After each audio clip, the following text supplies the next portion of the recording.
the ronin walked through Edo's quiet streets at dusk, his geta barely whispering against the cobblestones, the rhythmic clatter subdued, as if even the wood respected the hour's hush. The air clung to him damp with the promise of rain, carrying the faint scent of pine from distant hills and the earthy tang of freshly turned soil from hidden gardens. Lanterns, not yet lit, hung like dormant fireflies above doorways, their paper skins trembling in the breeze. His fingers, calloused from the grip of a sword now seldom drawn, twitched at his side, restless. They remembered the weight of a blade, the cruel metallicism of blood in the nostrils, the way a battlefield silence after slaughter was louder than any scream. But now, in the deepening blue of twilight, his hands ached for softer things. The crisp resistance of washy paper under his fingertips, the delicate curl of bamboo strips bending into shape, the kiss of glue along a seam.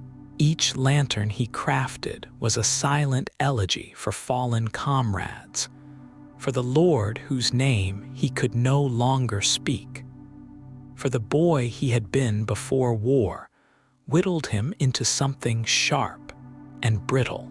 A shopkeeper slid open a screen, releasing a burst of steam scented with miso and roasted fish.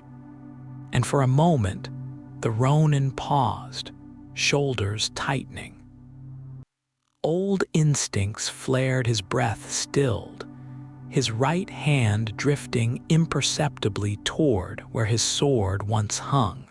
But there was no threat here, only the murmur of evening life winding down. He exhaled, slow and deliberate, as if expelling the ghosts that dogged his steps. The tea house at the street's end beckoned, its tatami mats sighing under practiced footsteps, the clean, grassy aroma of matcha unfurling through the open door. He hesitated. The ritual of tea was a dance of control, every movement precise, every pause sacred, yet his soul yearned for it, that fleeting harmony where time itself seemed to bow to the ceremony's grace. He stepped inside. The rustle of silk against his knees as he knelt was softer than the whisper of armor, the wooden floor cool beneath his palms as he bowed. The host, a wisp of a woman with hands like folded petals, moved with the quiet certainty of a monk in prayer. She did not speak, but her eyes flickered to his trembling fingers once steady enough to split a falling leaf midair, now betraying him with their minute quiver. The first sip of tea bloomed bitter on his tongue, then sweetened, as all things did with patience. Outside, the wind stirred the lanterns, their shadows pooling and receding like ink in water. He thought of the one he'd crafted that morning crimson, with cranes in flight, their wings stretched toward an unseen sun. Ephemeral, yes, but so was the steam rising from his cup. So were the cherry blossoms that had once crowned his lord's castle. So was the life of a warrior, for all its rigid codes. The cup warmed his hands. He held it as he once held his sword, with reverence, with the understanding that even transient things could cut deep. The tea house, the lanterns, the fragile paper cranes, none of them would last. Neither would he. And in that truth, for the first time in years, he found something like peace. The narrow streets of the town smelled of rain-dampened earth, and the faint, sweet tang of pine, resin from the surrounding hills. The air clinging to his skin like a whisper of the past. The ronin paused beneath the eaves of a small paper lantern shop, its wooden frame weathered to a soft gray. The warm glow of its wares casting trembling shadows across the cobbles. Inside, the scent of pressed mulberry bark and rice glue mingled with the subtler notes of ink and charcoal, familiar, comforting, like the ghost of an old ritual. His fingers twitched at his side, caught between the instinct to rest on the hilt of his katana and the desire to trace the delicate ribs of a hanging lantern, its surface painted with cranes in mid-flight. The door slid open with a whisper, and there she stood, the elderly artisan, her hands gnarled but steady, her eyes sharp as flint. A flicker of recognition passed between them, a silent acknowledgement of the years that had worn them both down like river stones. "So," she said, voice like dry parchment, "the swordsman returns, though his blade hangs heavier now." He exhaled, slow and measured, the weight of her words settling in his chest. Memories surged, steel ringing in the dawn mist, the acrid stench of battle, the way his lord's blood had seeped into the earth, dark and final. But here, now, the only sound was the rustle of paper, the soft hiss of the lantern's flame, the distant chime of temple bells carried on the breeze. She extended a half-finished lantern frame toward him, bamboo strands woven with precision, and for a heartbeat, he hesitated. The warrior in him bristled. Such fragile things had no place in a world of blood and honor. Yet his fingers, calloused from decades of gripping a sword, trembled as they brushed the smooth, sanded wood. It felt alive beneath his touch, pliant yet unyielding, like the balance between stillness and motion in the heart of a duel. The old woman chuckled, a sound like wind through reeds. "You always did prefer the weight of a thing before its purpose." He let out a breath he hadn't realized he was holding, the tension unraveling like a spoiled thread. Outside, the light shifted, the sun dipping behind the rooflines, and the lanterns around him seemed to brighten in answer, their glow pooling like liquid gold on the tatami. For a fleeting moment, he imagined the souls of the departed drifting within them, fragile as ash, enduring as the stars. The tea kettle began to sing on the hearth, a high, clear note that pulled him back, and the artisan turned, her sleeves whispering against the floor. "Sit," she said, gesturing to the low table where a single cup waited, its glaze catching the light like a still pond. The tea's bitterness bloomed on his tongue, sharp and cleansing, and he closed his eyes, feeling the press of history in the quiet, the click of porcelain, the distant cry of a hawk, the way the steam curled upward, vanishing into nothing. In this space between breaths, between sword and paper, duty and art, he wondered if peace was not a thing to be won, but something crafted, moment by moment, like a lantern built to hold the dark at bay. The EVENING Chinese letter carried the crisp bite of autumn, the faint scent of wood smoke curling from distant hearths, as the ronin knelt on the tatami, its woven reeds sighing beneath his weight. The tea house was quiet, the only sound the whisper of steam rising from the iron kettle, and the distant, rhythmic clatter of geta on cobblestones, a sound that always called to mind the restless wandering of his own feet. He exhaled slowly, the bitterness of matcha lingering on his tongue, its astringency a familiar companion. The chowan felt warm in his hands, its rough glaze a contrast to the smooth silk of his frayed hakama. Outside, the last light of dusk bled through the shoji screens, painting the room in gold and shadow. And for a fleeting moment, he imagined it was the glow of lanterns, his lanterns, those fragile things he crafted in secret, their paper skins trembling in the slightest breeze. The memory of his lord's fallen banner, once fluttering just as helplessly in the wind, tightened his throat. He had been a blade then, sharp and unyielding, but now his fingers itched for the delicate weight of bamboo strips, the whisper of washi beneath his calloused hands.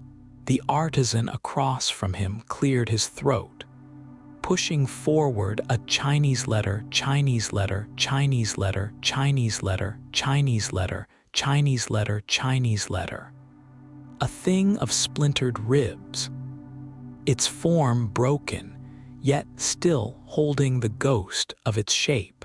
Even the sturdiest frame cracks with time, the old man murmured, his voice like dry leaves. The ronin's fingers hesitated over the bamboo, feeling the way the splits caught at his skin, the way it resisted and yielded in turns. The scent of fresh-cut reeds and glue stirred something in him, not the old, bloody fire of battle, but the quiet intensity of creation. He remembered the first time he'd held a katana, the sound of steel leaving its saya like a breath held too long, the way his breath had syncopated with the blade's arc. Now his hands trembled not with the urgency of survival, but with the precision of a different kind of mastery. The lantern's skeleton was a map of what once was, what could be. Outside, the wind shifted, carrying the damp promise of rain, the smell of earth and decay and renewal. The tea cooled in its bowl. The ronin breathed in, and for the first time in years, the weight of his armor, the unseen one, the one that had nothing to do with iron or lacquer, felt lighter. Perhaps there was a way to hold both, the rigor of the warrior and the grace of the artisan. The lantern, after all, was not so unlike a sword. Both required patience. Both could hold light. Both could be broken. And both, with care, could be mended. The ronin's hands hovered over the half-finished lantern, fingers trembling ever so slightly, not from age, but from the quiet war within. The scent of fresh bamboo strips and mulberry paper mingled with the faint tang of ink, a far cry from the iron and sweat of battlefields he once knew. Outside, the autumn wind whispered through the eaves, carrying the distant rhythm of geta sandals on cobblestones, a sound that once would have set his spine straight, hand flying to the hilt of his katana. Now it only made his shoulders tighten, a ghost of old instincts. He exhaled slowly, fingertips brushing the lantern's delicate frame, its surface smooth as a courtier's silk. How strange to find solace in something so fragile, paper and light, doomed to fade like cherry blossoms or the names of fallen lords. The memory of his master's voice coiled in his chest. A warrior's hands are meant for the grip of a sword, not the trembling of art. Yet here he was, shaping beauty instead of bloodshed, the crease of his brow deepening as he measured each fold, each stroke of the brush. The silence of the workshop was punctuated by the soft rustle of paper, the occasional pop of the brazier's embers, their glow painting the shoji screens in fleeting amber. For a breath he paused, listening not for enemies, but for the distant chime of temple bells, the sigh of wind through pines, sounds that spoke of a world unbroken by steel. His other hand drifted to the tanto at his waist, its lacquered scabbard cool against his palm, a relic of the man he'd been. The contrast was unbearable, the blade's lethal precision against the lantern's ephemeral grace, his past and present balanced on a knife's edge. He imagined the way his fingers would dance in a tea ceremony. The ritual's measured grace, a mirror of this moment, how the steam would rise like incense, how the bitter matcha would jolt his senses awake, how the stillness might smooth the jagged edges of his soul. But the lantern demanded something different. It asked for surrender, for the patience of a monk, for the acceptance that some things are meant to burn bright and brief. A breeze slipped through the cracked shutter, stirring the paper, and for a heartbeat, the lantern's sides fluttered like the wings of a crane taking flight, a creature of both earth and sky, bound by neither. The ronin's breath caught. Was this not its own kind of Bushido? To honor the past not with violence, but with creation. The inkwell beside him mirrored the night sky, dark and depthless, and as he dipped his brush, he wondered if the gods of old watched from its surface, weighing the worth of a warrior turned artisan. The first stroke bloomed on the paper like a shadow given form. His pulse steadied. Outside, the wind stilled, and for the first time in years, the weight of his sword felt lighter. The ronin slid the fractured lantern frame beneath his arm, its bamboo ribs groaning like an old man's bones, and stepped into the quiet dusk of his rented room. The space smelled of tatami, sun-baked grass and earth, mingled with the faint tang of iron from his sheathed katana leaning in the corner. Its sharkskin grip, darkened by years of unforgotten sweat. He knelt, the worn wood cool beneath his knees, and unrolled a pouch of tools. A chisel worn smooth as river stones, thin cords of mulberry bark, a blade honed to translucent sharpness. Outside, the cicadas throbbed in the maple trees, their song swelling and fading like the breath of the hills themselves. His fingers traced the lantern's broken spine, fingertips registering every splintered joint, every hairline crack where the wind had pressed too hungrily against the paper skin. Each flaw was a whisper of the world's indifference, each repair a silent argument against it. The tea kettle hissed on the brazier, its steam curling like ghostly calligraphy above the coals. He paused, blade hovering, to inhale the sharp green scent of matcha ground that morning, bitterness laced with the memory of his departed lord's terum, where the ceremony had been a calculated dance of power as much as purity. Now his own ritual was slower, clumsier. The scoop of powder uneven, the whisk's bamboo prongs leaving tiny bubbles in their wake. But here, in this stillness, the tremor in his left hand, a remnant of the last battle, of the moment his loyalty had become a relic, stilled as he stirred. He sipped, letting the astringency flood his tongue, and exhaled through his nose, the steam carrying away the phantom metallic taste of blood that sometimes haunted him at dawn. With practiced slowness, he coaxed a bamboo slat back into alignment, binding it with ribbon-thin bark. Twilight bled through the shoji screens, painting the floorboards with golden seams that deepened to bruise purple as the sun surrendered.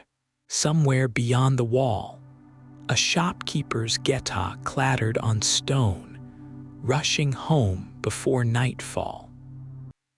The sound tugged at him less a noise than a thread unraveled from the tapestry of the living world, where he no longer belonged. His thumb brushed the lantern's torn washi paper, its surface translucent as moth wings. It would have to be replaced.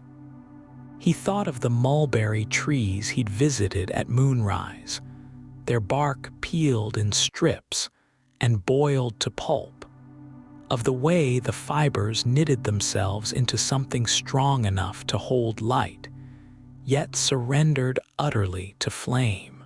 How like a life, he mused. How like a name erased by time. A gust rattled the door, carrying with it the damp musk of approaching rain.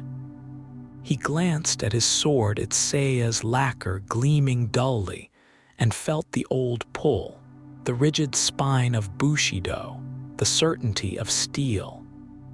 But tonight, his fingers chose the brush instead, loading it with glue thinner than morning dew. As he pressed new paper to the frame, he marveled at how the fibers aligned beneath his touch, veins of a leaf he could not crush. The act was defiance and surrender, both to mend what weather and time would inevitably unmake.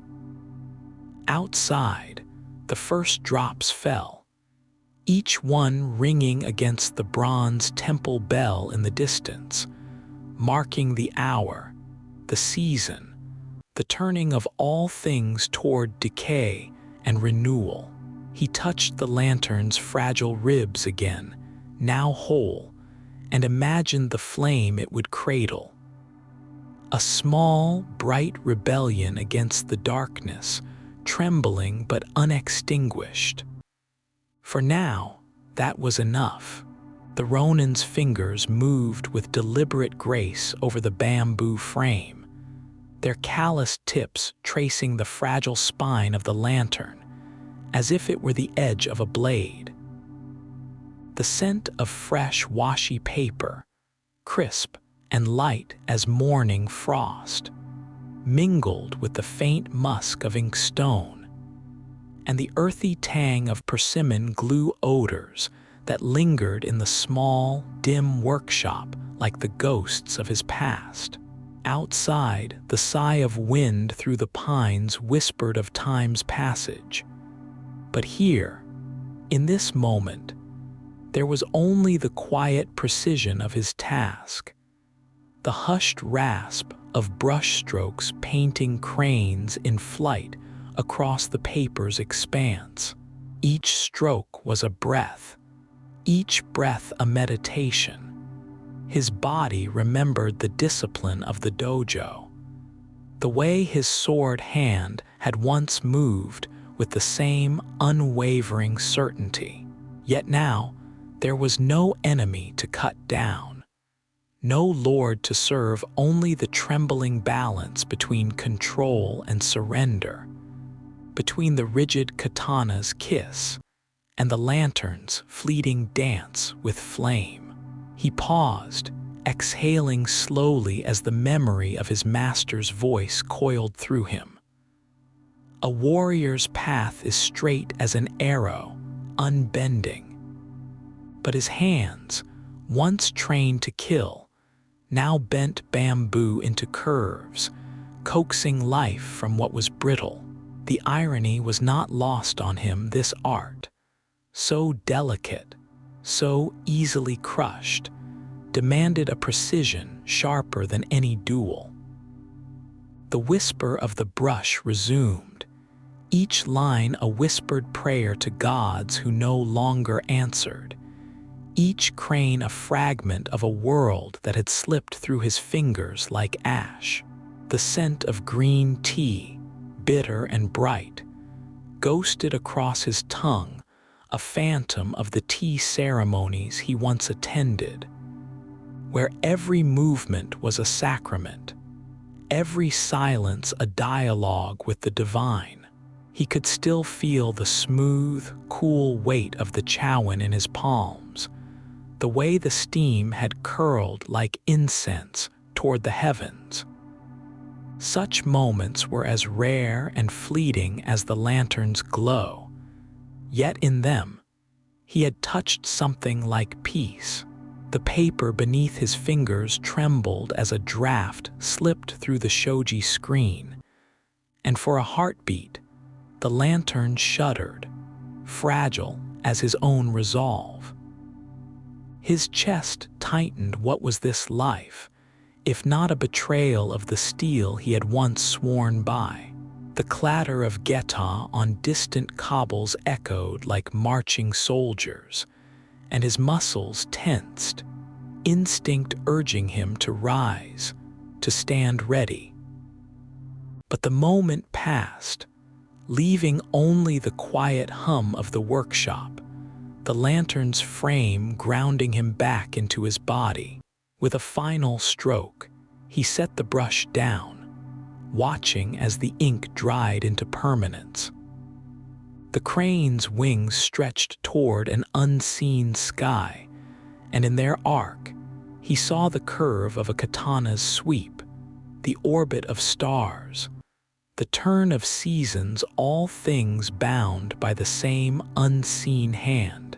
Perhaps, he thought, there was no contradiction between the sword and the brush. Perhaps both were instruments of a deeper discipline, one that demanded not the surrender of his past, but the harmonizing of its echoes. The lantern, when lit, would burn bright and brief, a testament to the beauty of things that do not last. And for now, that was enough. The paper tore again, just a hairline split along the painted bamboo stalk, but enough to make his hands still. The ronin exhaled through his nose, the sound sharp in the quiet of the dim workshop. Outside, the evening breeze carried the scent of dew-damp earth and distant charcoal fires, mingling with the woody tang of rice glue drying on his fingers. His knuckles, scarred from decades of gripping a sword, were too stiff, too unyielding for this delicate work. He flexed them, watching the lantern's fragile surface tremble in response, its glow flickering like a wounded firefly. The irony wasn't lost on him. A man who had once drawn his katana with a whisper-soft shink of steel now struggled to fold paper without violence. His lord's voice echoed in memory, chiding Bushido is discipline, not destruction. But that was before the war, before the ash-choked fields and the blood-slicked hilts that refused to let go. the lantern's torn edge curled inward, as if recoiling from him. He stroked it with his thumb, feeling the texture like a fading scar, and wondered if this was how the gods had felt molding humans from clay, all clumsy intention and irreparable cracks. The bitterness of his morning tea still lingered on his tongue, a taste as familiar as failure. Yet the tea master finds beauty in imperfection, he reminded himself. He had seen it years ago, in the way her fingers paused mid-pour, the steam coiling like a serpent before dissolving into nothing. A perfect moment, ephemeral as the lantern's light. Outside, a moth tapped against the shoji screen, its wings casting frantic shadows. He reached for a fresh sheet of washi, its fibers uneven, alive.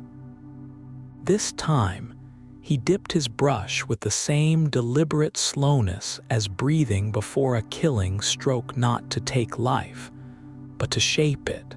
The glue glistened like sap under the lamplight. He pressed the paper gently, and for once it held.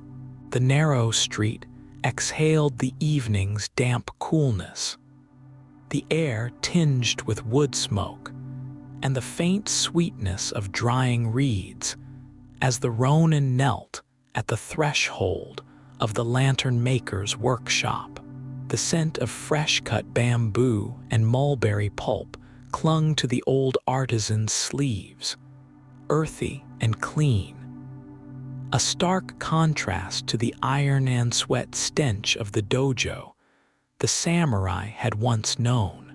His fingers, still marked by the calluses of a life, gripping a sword's hilt, hovered uncertainly over the delicate sheets of washi paper, their edges translucent as moth wings in the low lamplight.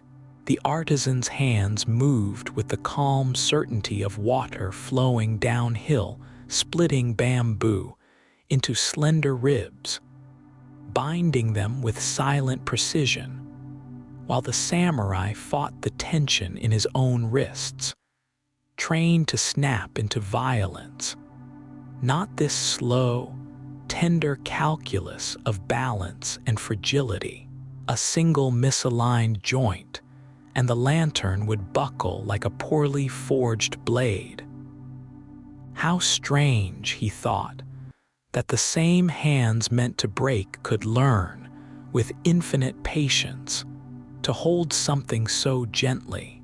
Outside, the wind pressed against the paper screens, carrying the distant clatter of geta on cobblestones, a sound like fleeting time itself.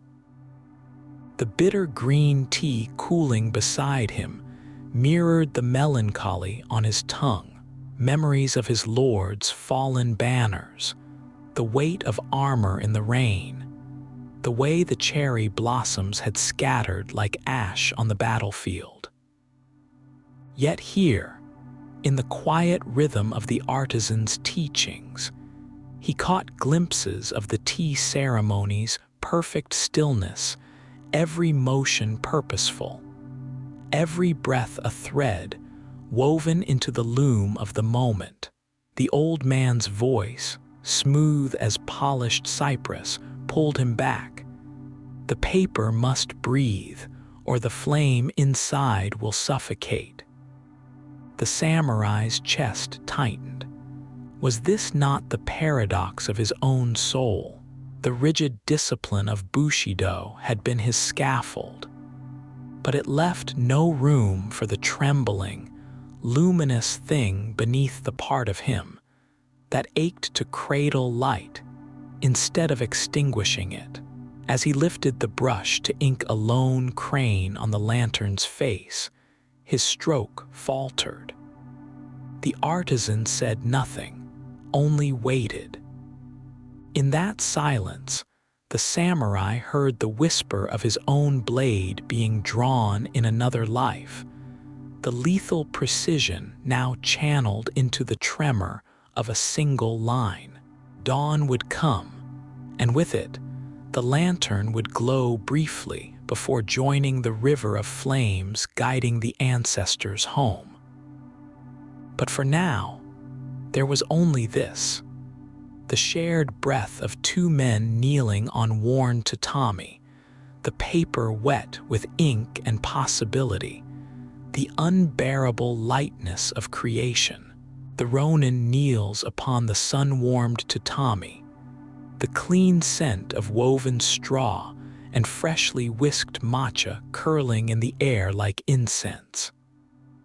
His hands, once calloused from the relentless grip of a katana, now tremble only faintly as he pours water from the iron kettle, a sound like distant rain pattering on stone.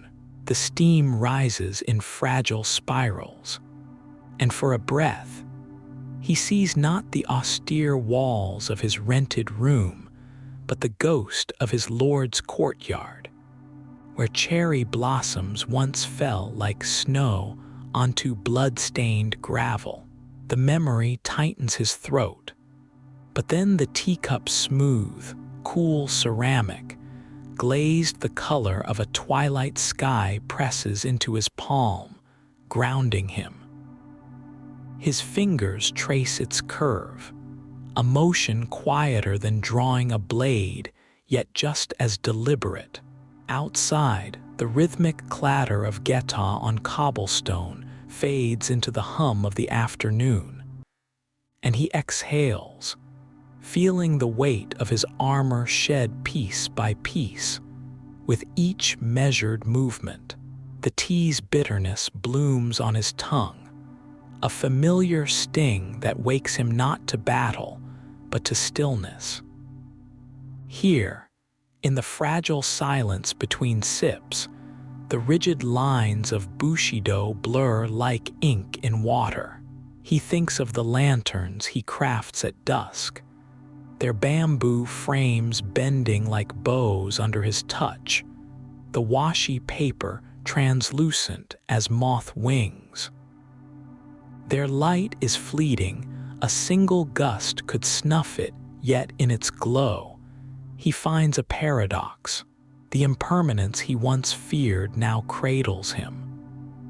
The wind sighs through the shoji screen, carrying the damp earth scent of approaching rain, and his shoulders loosen.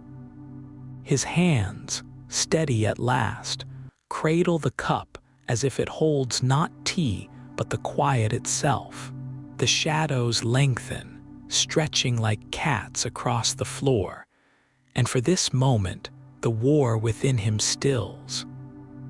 The tea cools, the world turns, and the ronin, once a blade honed for splitting moments into before and after, learns to dwell in the unbearable, beautiful now. The evening air carried the faint sweetness of cherry blossoms, their petals drifting like snow onto the cobbled streets, where the ronin's geta clattered a rhythmic, lonely sound against the quiet hum of the settling town. Inside his small, dimly lit workshop, the scent of fresh-cut bamboo and delicate washy paper mingled with the earthy bitterness of green tea steaming beside him, its warmth curling into the cool dusk. His calloused hands, once swift and sure with a blade, now moved with deliberate care as he shaped the lantern's frame, each measured breath synchronizing with the whisper of paper sliding against bamboo. The tatami beneath him held the clean, sun-dried fragrance of summers past, a stark contrast to the metallic memory of blood on stone, of a katana drawn in a single, unforgiving motion, a sound so sharp it still echoed in his bones. Tonight, his fingertips trembled slightly as he painted the blossoms, their fragile petals blooming across the lantern's surface in strokes of soft pink and white, a fleeting tribute to the trees that had shaded his fallen lord's courtyard. The brush hesitated. For a heartbeat, he was back there, the weight of his armor oppressive, the cries of battle muffled by the pounding in his chest. But then the lantern's glow flickered, casting trembling shadows, and he exhaled, releasing the memory like a petal on the wind. This art was his meditation now, each lantern a silent prayer to impermanence, to the way cherry blossoms fell, yet always returned. The tea's bitterness lingered on his tongue as he lifted the finished piece, its light diffusing through the painted blossoms, illuminating the fragile beauty of what endures not through force, but through grace.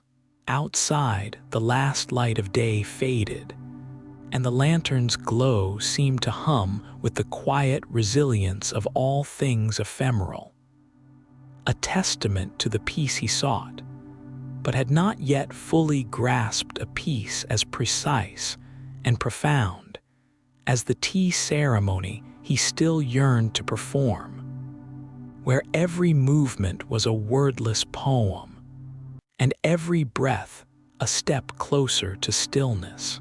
The flame trembled as he touched it to the oiled paper, and for a breathless moment, nothing happened. Then light bloomed, soft as dawn, casting trembling shadows across the bare tatami of his rented room. The scent of warm rice paper mingled with the ghost of pine resin from the brazier, the faintest hint of char at the edges where his calloused fingers had pressed too long. He exhaled, unaware until then that he'd been holding his breath, and watched as the lantern's glow painted the walls amber, like the fading light over his lord's castle the day it fell.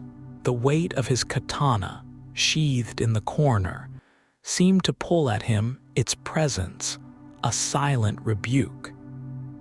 He had trained for decades to wield steel, to cut with precision so lethal it bordered on artistry. Yet now his hands sought this, fragile paper water-thin, crafted to hold nothing but light. The contradiction coiled in his chest, tight as the tension before an eye-jutsu strike. Outside, the dusk deepened. The distant clatter of geta on cobblestones marked the passage of merchants returning home, their voices murmuring like a stream over stones. Once, he would have heard only the potential threats in their footsteps, calculated the angle of a sudden draw. Now he noted the rhythm: 3 quick steps, a pause, the drag of a weary sandal, and found himself imagining the lives behind them. The lantern's light flickered as night air seeped through the shoji, carrying the damp musk of impending rain. He cupped his hands around the fragile glow, not to shield it, but to feel the heat against his palms, so different from the cold bite of a sword hilt.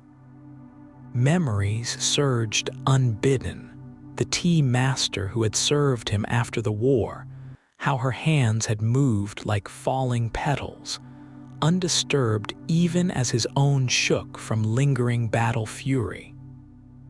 A swordsman's hands must be steady, she had said, but not all cuts are made with blades.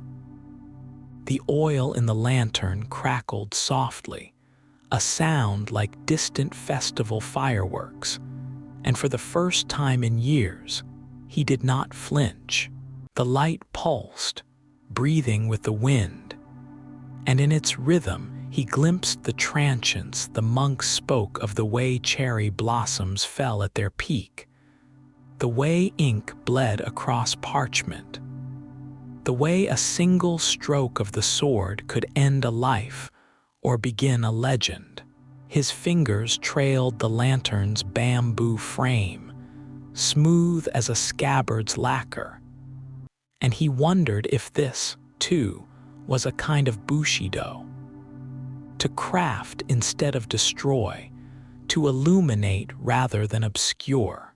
Rain began to patter on the roof, each drop a note in a melody older than empires.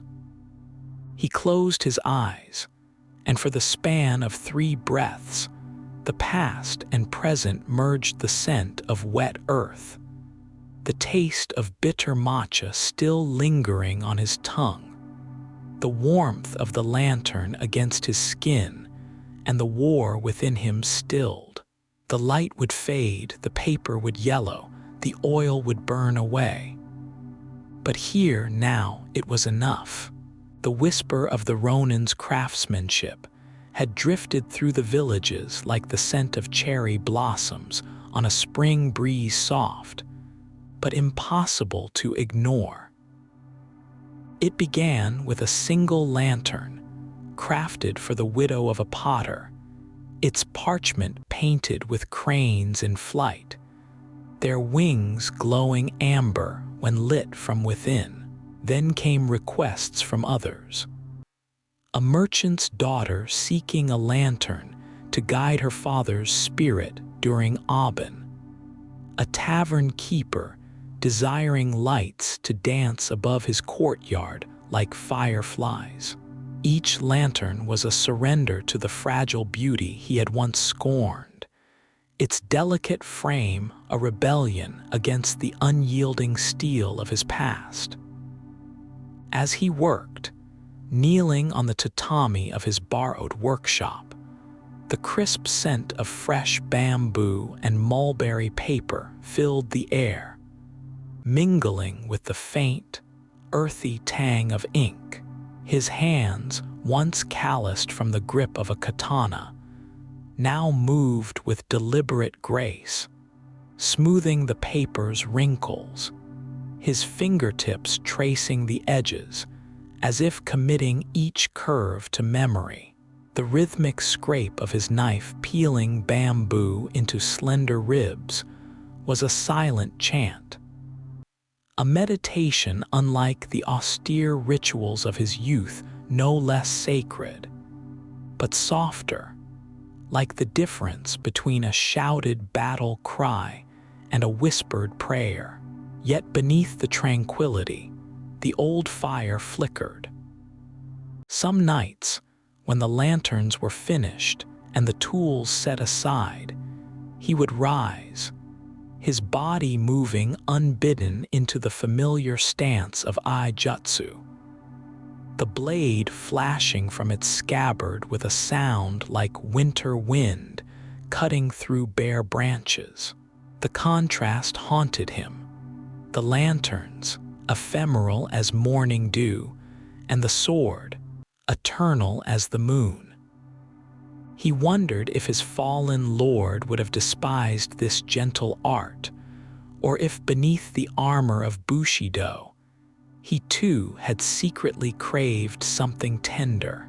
The ronin's breath would steady then, matching the slow unfurling of smoke from the incense beside him, its bittersweet scent curling like the ghosts of his regrets. Outside, the distant clatter of geta on cobblestones and the laughter of children carrying lanterns through the dusk reminded him that the world moved on, weaving its own patterns without regard for honor or shame. When the townspeople came to collect their lanterns, their gratitude was a balm he hadn't known he needed. The merchant's daughter bowed so low her hair brushed the floor, and for a moment he saw not her, but the face of a servant girl from his lord's estate, her voice trembling as she offered him tea on the eve of battle. The memory was sharp as a blade's kiss, but this time he let it pass through him like light through paper, painful, yet luminous. As the lanterns were carried away, their glow bobbing like distant stars, he felt the weight of his own contradictions settle into something quieter, something almost like peace.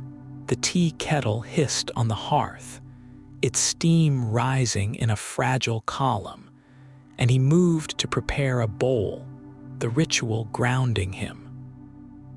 The matcha's bitterness bloomed on his tongue, a reminder that even the harshest truths could be tempered by grace.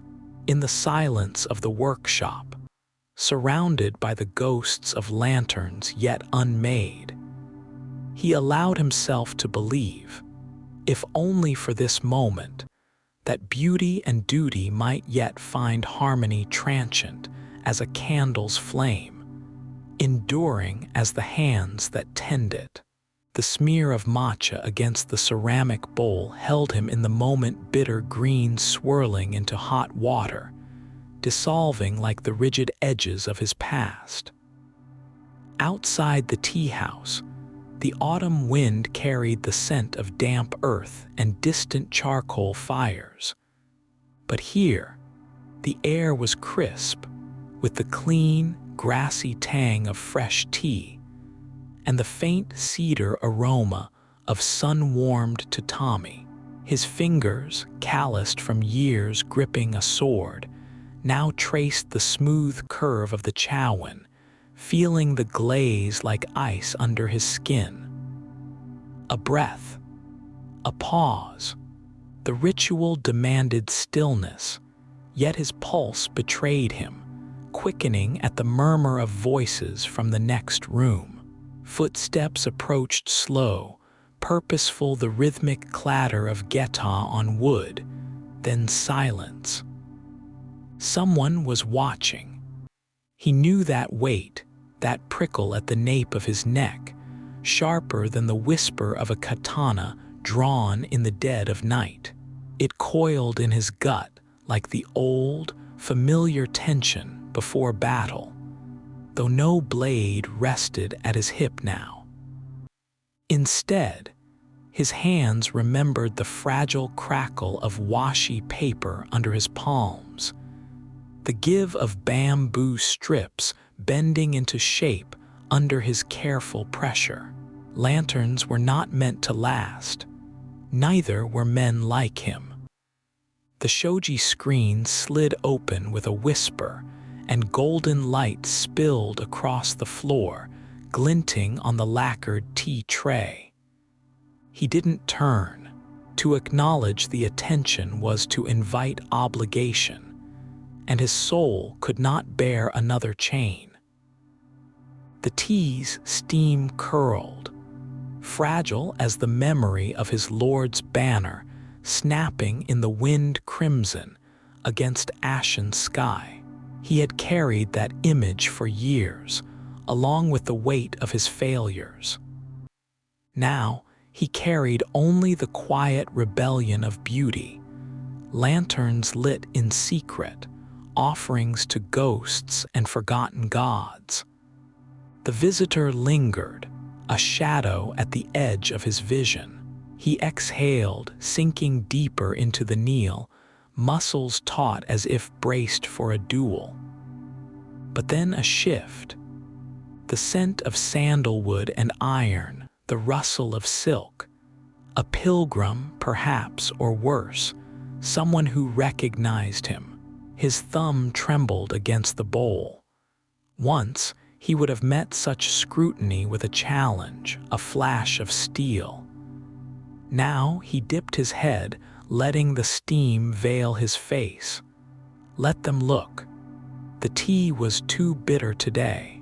Or perhaps he had simply forgotten how to taste anything but the past. The footsteps receded, but the unease remained, sticky as the humidity clinging to the evening air. He waited until the garden's cicadas resumed their drone before rising, his joints protesting like old hinges. Outside, the first lanterns flickered to life along the street, their glow fragile against the gathering dark. His fingers itched for bamboo and glue, for the meditative rhythm of creation, but tonight, even that solace felt like a plea for mercy. The gods had no use for broken swords or pretty, fleeting things. Yet as he stepped into the lantern-lit street, his shadow stretching long behind him, he wondered if redemption might lie not in the blade's edge, but in the quiet moment before the light inside the paper died. The scent of fresh tatami and steaming matcha curled through the dimly lit tea house as the ronin knelt, his calloused fingers pausing mid-pour a tremor there, slight as a spider's thread, betraying him. The iron tang of the autumn air carried whispers from the past, the rasp of his lord's final breath, the hollow clatter of armor discarded at dawn. Outside, wind stirred the lanterns he'd hung in the maple's skeletal branches, their rice paper glowing like captured moonlight, frail as the vows he once swore. Each brushstroke painting their silhouettes had felt like heresy. How could hands trained to draw blood now coax beauty from bamboo and glue?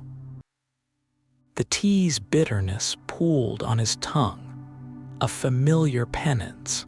He inhaled slowly, tasting the ghost of charcoal from his kiln, the memory of inked poetry on lantern shades dissolving like mist. The scroll alcove held his sheathed katana, its hilt worn smooth by a lifetime of grip. He imagined the blade's disapproving hum, the way it would sing of severed heads instead of sutras. A moth tapped against a lantern, its fleeting dance casting ripples of shadow across the terum's cedar beams. Was this stillness cowardice or transcendence? The tea bowl warmed his palms, its raked glaze ECHOING, Chinese letter riverbeds dried by time. Somewhere a temple bell tolled, its vibrations threading through his ribs. He pictured his lanterns drifting down darkened streams, carrying the names of the dead, his lords among them, into the realm of moon and memory. The tea master's voice echoed. To shape the ephemeral is to converse with the gods. His knuckles whitened around the bowl. Could devotion live in the curve of a paper crane's wing, in the silence between sips of tea? The first cold droplet struck the veranda, autumn rain, scenting of damp earth and decay. He exhaled, watching the steam of his breath twist toward the lanterns, and wondered if surrender, too, could be a kind of victory. The rain came first in whispers, tapping against the thatched roofs like the hesitant footsteps of a ghost. But by midnight, it had swollen into a roaring deluge, slashing through the village with the fury of a scorned god.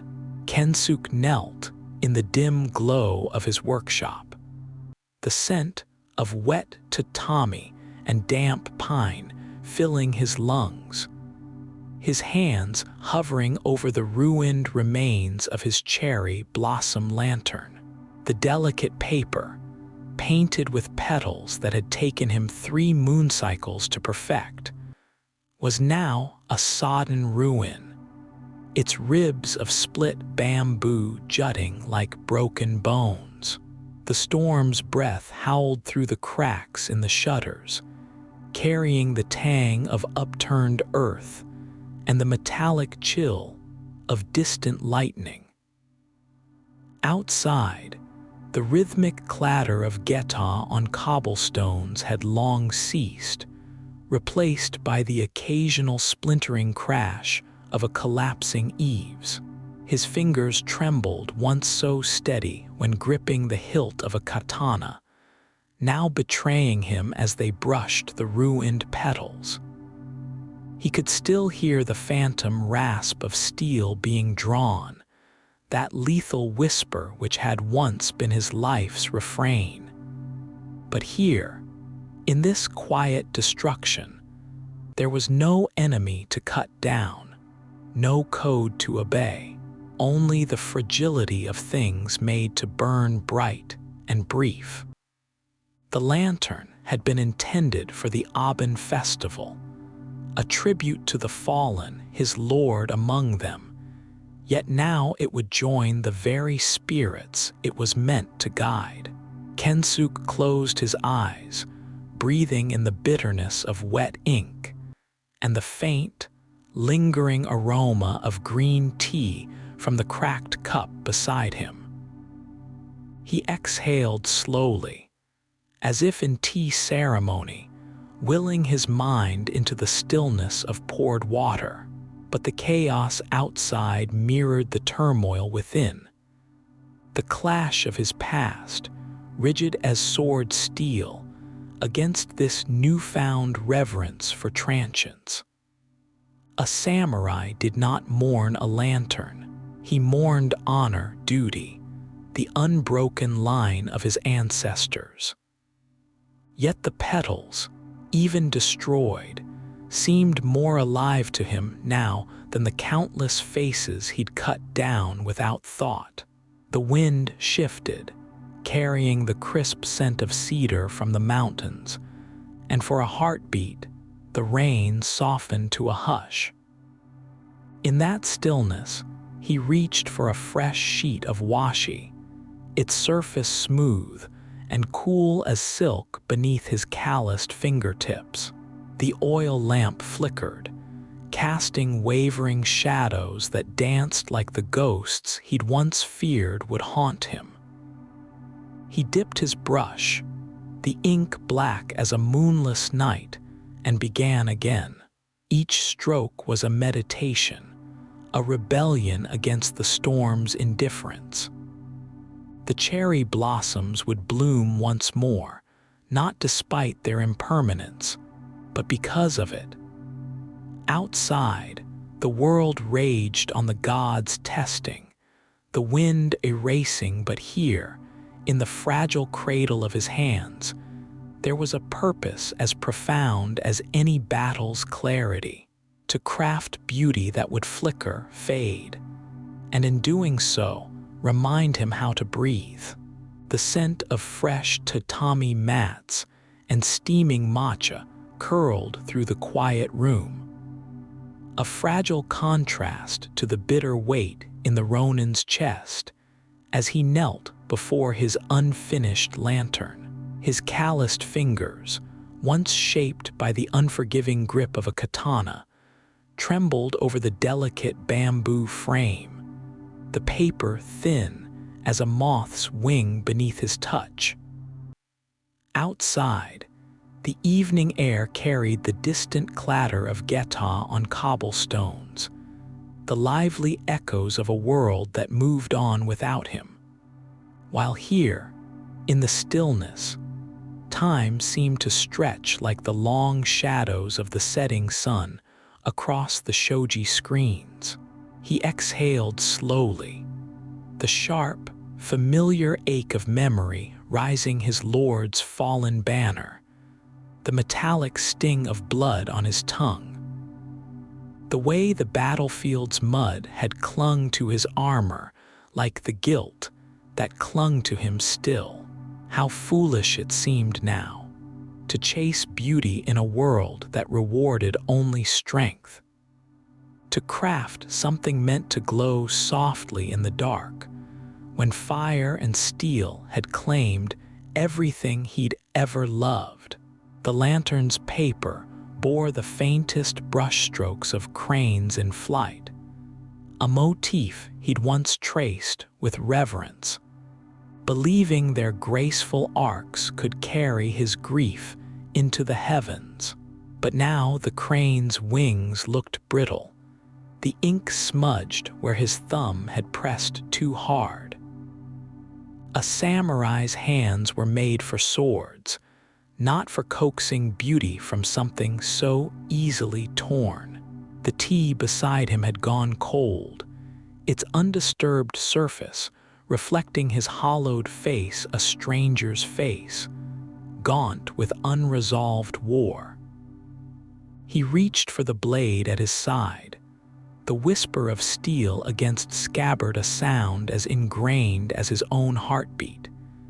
And for a breath, he imagined slicing the lantern apart, severing this last, shameful thread to a gentler self. Yet as his fingers brushed the hilt, the wind stirred, lifting the edges of the paper like a sigh.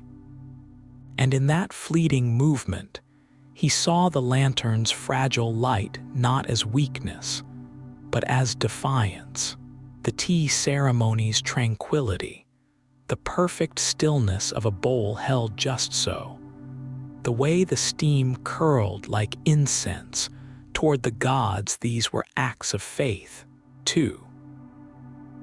The crane's wings were not meant to bear the weight of the past, only to remind him that even the most shattered things could rise, if only for a moment. His breath hitched. Slowly, deliberately, he set the katana down and reached instead for his brush, dipping it into the ink with a resolve as quiet as the first drop of rain on a warrior's grave. The lantern would not illuminate the darkness, but it would bear witness to it, and that, perhaps, was enough.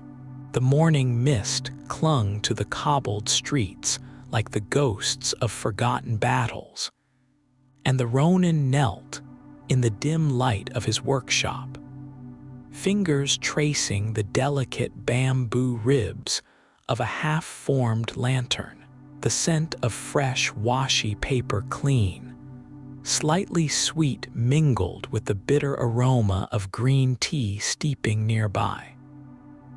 A quiet luxury he allowed himself on mornings when the weight of his past pressed too close. The old artisan's arrival was announced not by sound, but by the sudden shift in the air, a whisper of sandalwood and aged silk.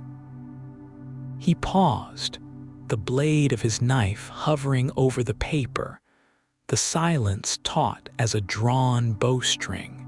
The old man settled onto the tatami with a sigh, the mats exhaling the faint, sun-warmed scent of straw, and laid out his tea utensils with the precision of a ritual long ingrained, each movement fluid, unhurried, as if time itself bowed to the ceremony. The ronin's hands, calloused from swordplay and stained with ink, trembled slightly as he set aside his work. The lantern would wait, just as the ghosts did. The artisan's gnarled fingers poured the tea, the liquid cascading into the bowl with a sound like distant rain, and the ronin caught his own reflection in the surface, distorted as the memories that haunted him, the glint of his katana in the moonlight, the way it had felt to draw it sharp, inevitable, a breath held before the storm. Now, the only blade he coveted was the one that sliced paper cleanly, crafting something fragile yet enduring, a tribute to the fallen whose names history would not remember. The tea was bitter, bracing, and he welcomed the way it anchored him to the present, to the quiet solidarity of the old man's presence. Outside, the wind stirred the cherry blossoms. Petals drifted past the open shoji like snowflakes, and for a moment, the ronin imagined they were the ashes of his former life, scattering into the unknown. The old man said nothing, but his silence was a comfort, a shared understanding that some griefs could not be spoken, only carried, like the weight of a sheathed sword, or the whisper of paper lanterns lighting the path for souls lost to time. The ronin exhaled, the tension in his shoulders easing as the tea's warmth spread through him. And for the first time that day, he felt not like a warrior adrift, but a man, imperfect and alive, touching the fragile beauty of the world he had once been taught to cut down. The shadows of twilight stretched long across the tatami mats as the ronin knelt, the clean scent of fresh straw mingling with the faint, earthy aroma of powdered green tea. His calloused hands rested on his thighs, steady now, though he could still feel the ghost of a tremor, the lingering tension of a life spent holding a sword. The kiln outside had cooled, its embers spent, but the memory of his lanterns lingered in his fingertips, the delicate give of washi paper beneath his brush, the whispered resistance of bamboo strips bending into shape, the slow, deliberate breaths that steadied his hands as he worked. Each lantern was ephemeral, fragile, yet in their making, he had found a discipline not unlike the razor's edge of ijutsu, the same precision, the same surrender to the moment. The katana leaned against the alcove, its scabbard gleaming dully in the low light. But here, in the quiet of the tea room, its presence felt distant, almost mournful. The iron kettle hissed softly, steam curling like incense toward the rafters, and as he lifted the chowan, the smooth curve of the ceramic fit against his palm like something alive. The first sip of tea was bitter, as it always was, but beneath it lay a sweetness that unfolded slowly, like the memory of cherry blossoms falling on the battlefield, turning the mud to silk. He closed his eyes, and for a breath, he was not a ronin, not a craftsman, but simply a man, a vessel for the stillness of the room. The weight of history pressed into the tea's froth, the gods whispering in the steam. Outside, the wind rustled the lanterns he had hung by the gate, their painted faces turning gently, casting fleeting patterns on the cobblestones. He had once believed that creation was a surrender, that beauty was a distraction from the austerity of Bushido. But now, as the tea's warmth seeped into his bones, he understood.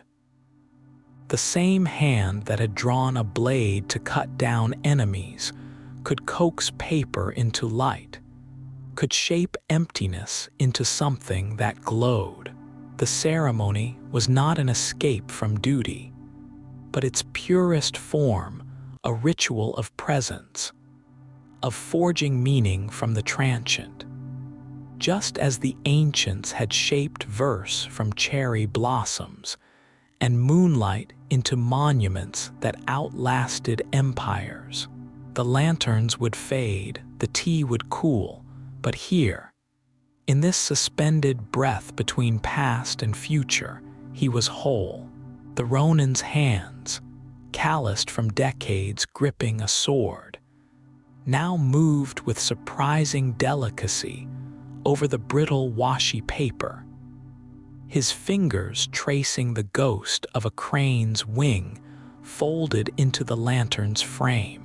The scent of fresh-cut bamboo and mulberry glue mingled with the distant aroma of rain-soaked cobblestones drifting through the half-open shoji screen.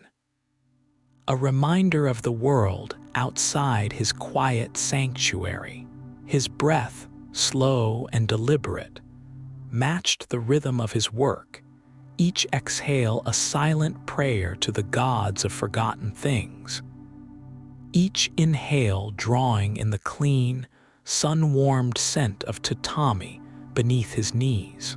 The paper trembled slightly under his touch, as if resisting the tension between its fragility and the strength required to shape it, much like his own soul, caught between the rigid discipline of Bushido and the fleeting beauty he now sought to preserve.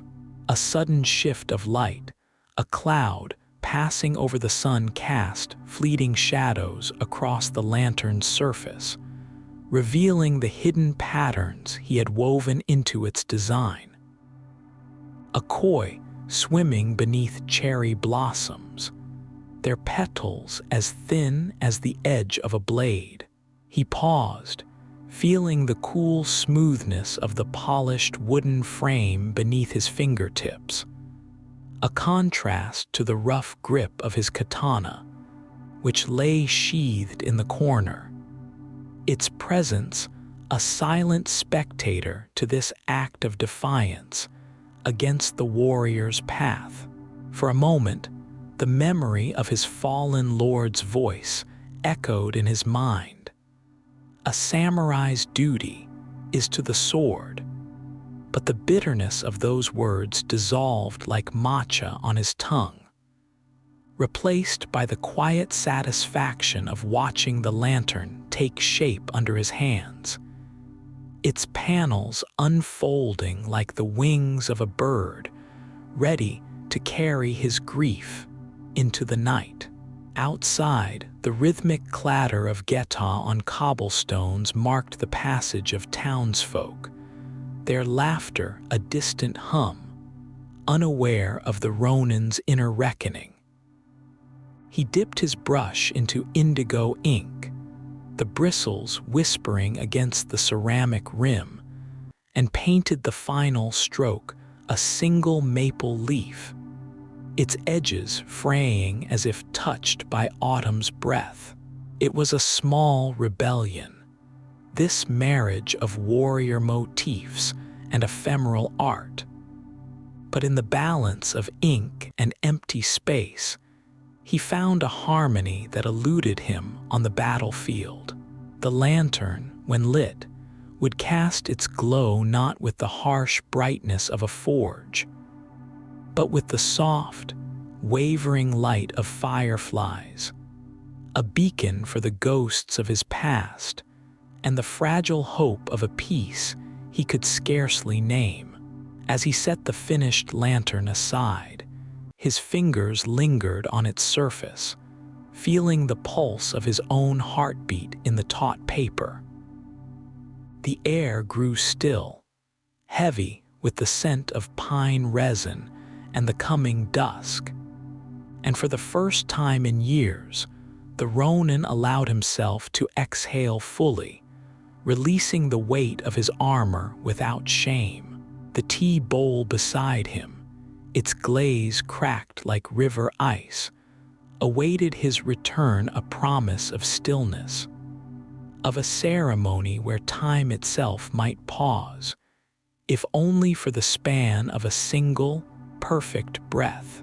The night air carried the mingled scents of charred wood from dying festival fires, and the crisp, clean aroma of the river beyond the cobbled streets, where the reflections of 1,000 lanterns trembled like shy spirits. Kensuke knelt on the tatami mat of his small, hidden workshop, the smooth fibers cool beneath his calloused hands, the earthy scent of straw and aged wood grounding him as the echoes of the festival's laughter drifted through the paper-thin walls. Before him, the lantern rested, its delicate bamboo frame sheathed in handmade washi, painted with the faintest strokes of mountain mist and cherry blossoms, a memory given form. His fingers, once trained to grip the rough silk of a katana's hilt, now traced the edges of the paper with a tenderness that still unnerved him, as though the act itself were a quiet rebellion. The flame trembled in the brass holder beside him, casting restless shadows that flickered like the ghosts of his lord's falling banners. The screams of battle, the weight of a sword that had cut down men whose faces still haunted his dreams. He exhaled slowly, the bitter aftertaste of matcha lingering on his tongue from the morning's solitary tea ceremony. That fleeting ritual of precision and stillness, where the world narrowed to the sound of water boiling, the scrape of the chasen against ceramic, the steam curling like incense toward the gods.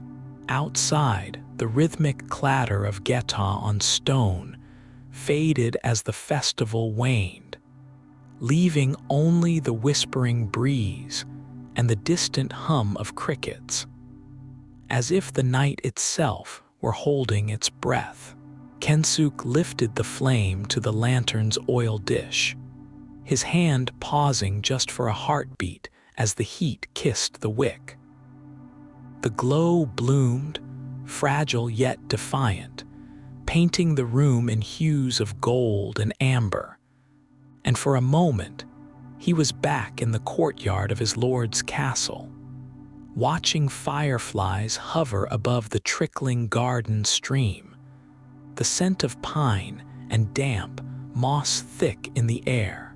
The lantern's light trembled, then steadied, and he rose, carrying it to the doorway where the world blurred between earth and sky.